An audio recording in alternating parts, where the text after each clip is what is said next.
Welcome to my channel where we discuss everything and all things politics, especially about the 2023 presidential election.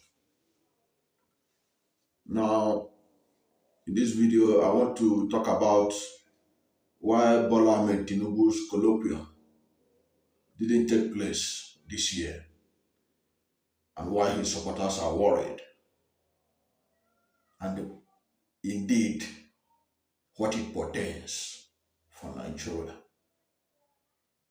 That is what this is all about. You know that the Bola Ahmed Tinubu colloquium was meant to be a platform where sharing of knowledge, experience, and information around socio-economic and governance issues are discussed. It's an annual event that is always held to mark the birthday of Asiwaju Bola Ahmed Tinubu, the former Lagos State Governor and the All Progressive Congress presidential candidate in the 2023 presidential election, and the INEC declared president-elect from that election. You know, last year it was supposed to hold, but there was a fire incident in Kano or something like that that happened that eventually led to the postponement of it. This year is supposed to hold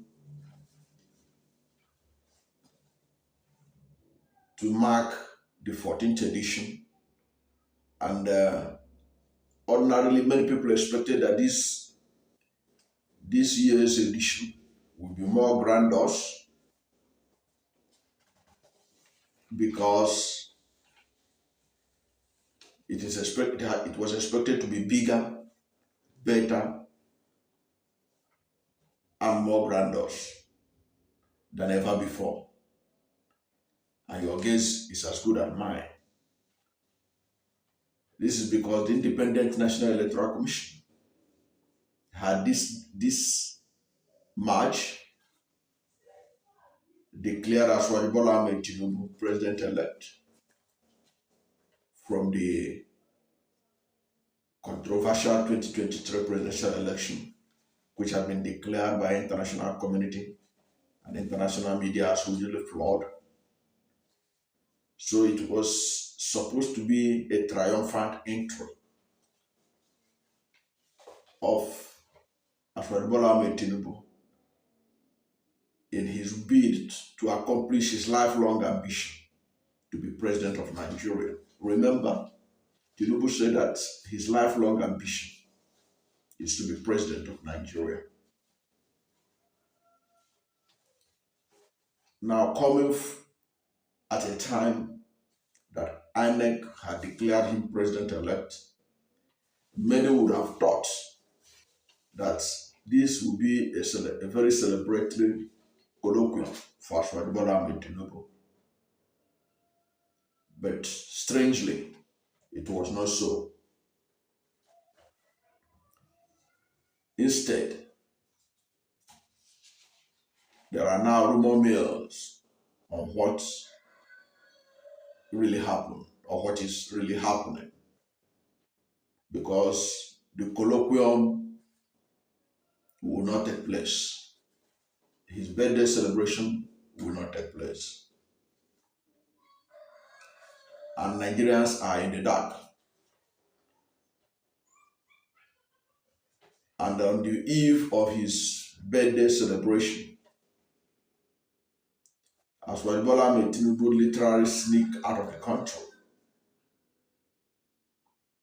And his people said nothing about it until Sahara Reporters blew the lid and wrote that he was allegedly rushed out of the country for medical emergency.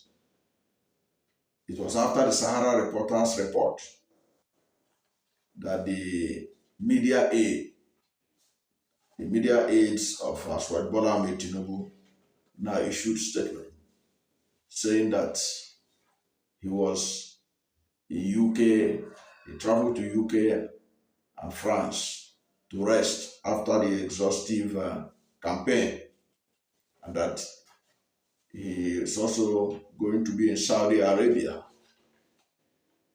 for the Lesser Hajj, which is called Umrah. Now the problem is that in his travels, there are no indications of where he was in France or London. Initially, there was allegation that he traveled there to have a meeting with the Chief Justice of Nigeria. The Chief Justice of Nigeria denied the allegation. But Asiwaju Bola Tinubu, being a public figure who had just been declared president-elect, his itinerary ought to be a public knowledge and of public concern. You can't imagine president-elect in America, and he will travel out of America, and the citizens don't know where he was. It's not done in any decent democracy. Because having been declared by INEC as the president-elect, he becomes public property and no longer the property of APC or his family members. So that is one of the issues at stake. Why should a president-elect sneak out of the country and Nigerians don't know where he was or where he is, even as I speak? But for the report by Sahara Reporters, many Nigerians would have thought that Asiwaju is just resting in his house in Lagos or Abuja. And unlike Asiwaju, if he has gone for lesser Hajj, he would have flooded the pictures of that Islamic rite on the media, but nothing like that has been shared. Now, this is why it is of concern to his supporters who are now beginning to wonder their fate, especially in a victory that is very contentious.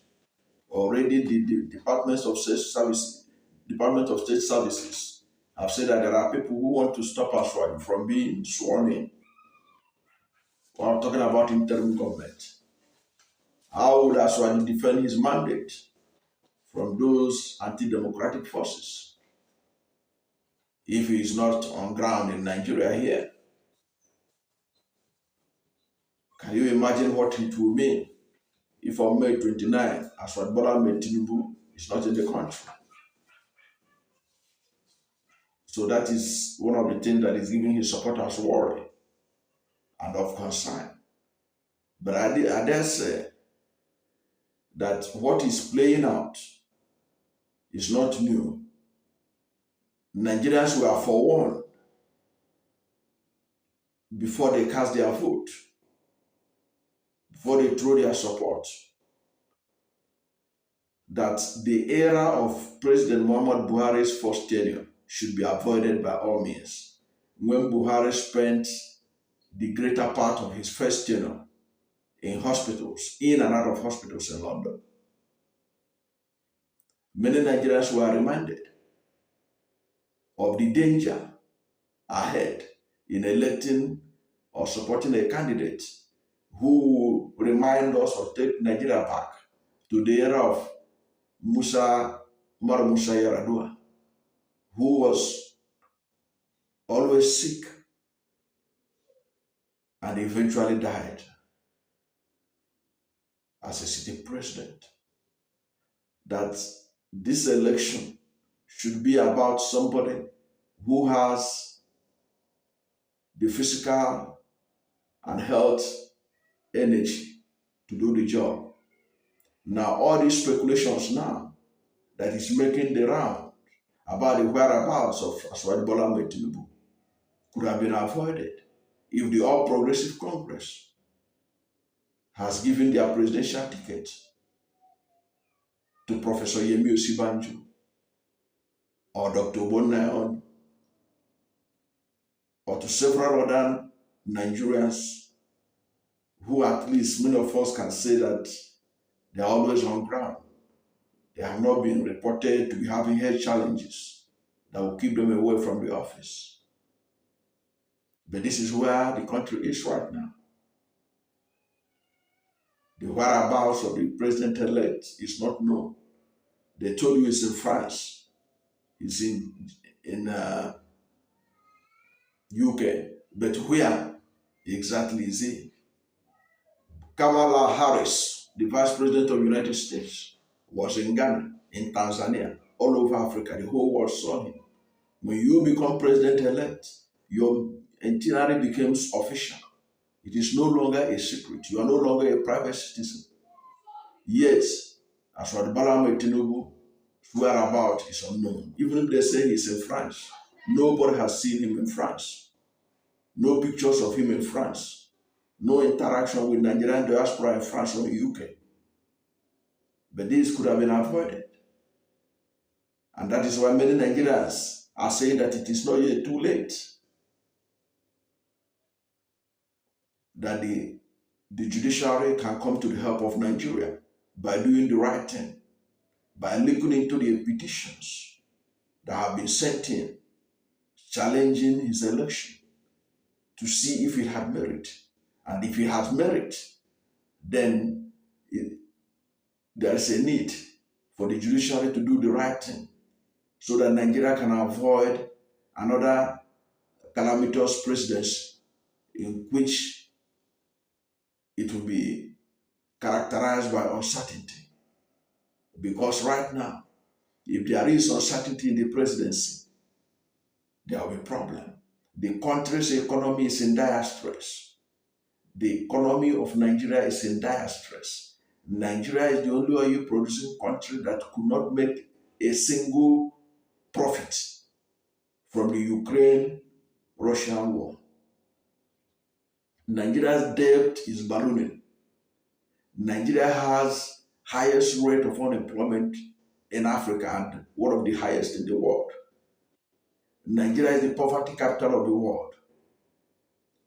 Over 133 million Nigerians are living in multidimensional poverty. Nigeria is the third most terrorized country in the world. Nigeria has the highest rate of underemployment. Nigeria has the highest level of out-of-school children. Nigeria is the headquarters of maternal mortality in the world. No indices favors Nigeria. Nigeria cannot therefore afford a presidency that is not on ground to solve his problem. It will be a calamitous presidency that even the enemies of Nigeria will not wish it for Nigeria. That is why the court is right now the last hope of Nigerians who want a new Nigeria, a Nigeria that will be run by those who have the health and the energy, the strength to run it. That is what this is all about. The need for Nigerians and especially the judiciary to look themselves in the face and forget about personal gains and think about the national gain and national interest, international interest.